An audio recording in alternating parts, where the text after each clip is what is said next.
Pearman Fitness with Studio Mix. This is Vincent. So, yeah. We're starting a new series. What's the series called? We're going to be doing movements of the week. Movements of the week, which means weekly, ideally.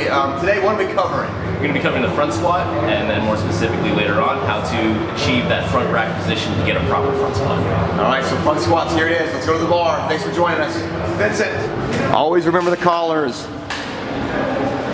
All right, Vincent, so we're talking about the front squat and the front rack. What are we going to start with? We're going to start with the full front rack and a front squat. So how you would optimally do this, given that you have the proper flexibility, range of motion, and upper back strength. So ideally, your hands will be about a thumb width away from where your shoulders are. That tends to vary based on limb length, so if you have very long forearms, it'll be a little more difficult, and very short forearms, it'll be a lot easier. It just depends on body proportions, so you'll have to play with it to see where on the bar you lie.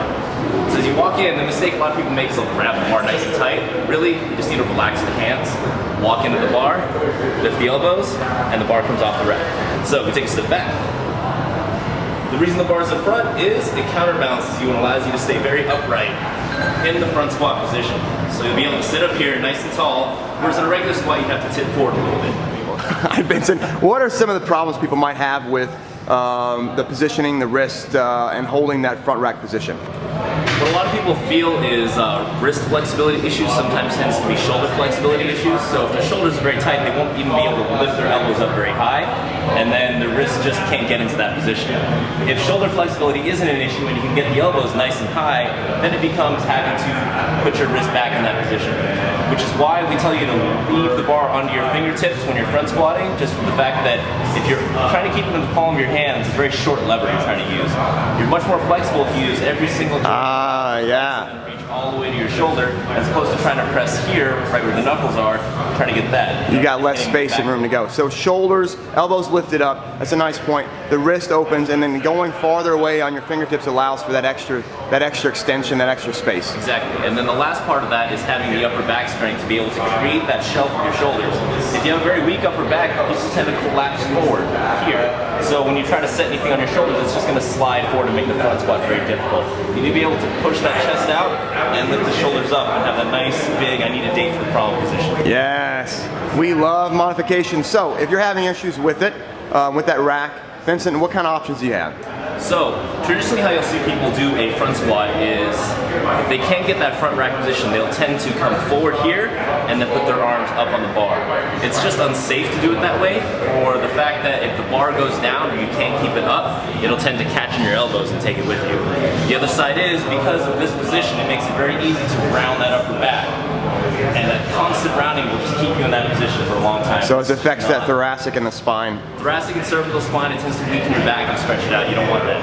So the way to scale that down is to use lifting straps. All you gotta do, in the same position you would normally put your hands, just loop the lifting straps around on either side.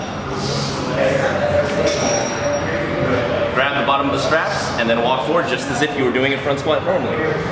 Take a step back, and just like we had it before, drop down in the squat, and keep the elbows up nice and high, keep the chest up, stand. So that's a nice modification, because I can tell as well with the wrists, you kind of move to a sagittal position with the wrists, and it gives you an easier hold, right? It allows you to put your wrists into a neutral position instead of having to fully flex them backwards. It allows to keep that nice and neutral, and allows to extend the lever arm of your forearm by keeping that in a straight line.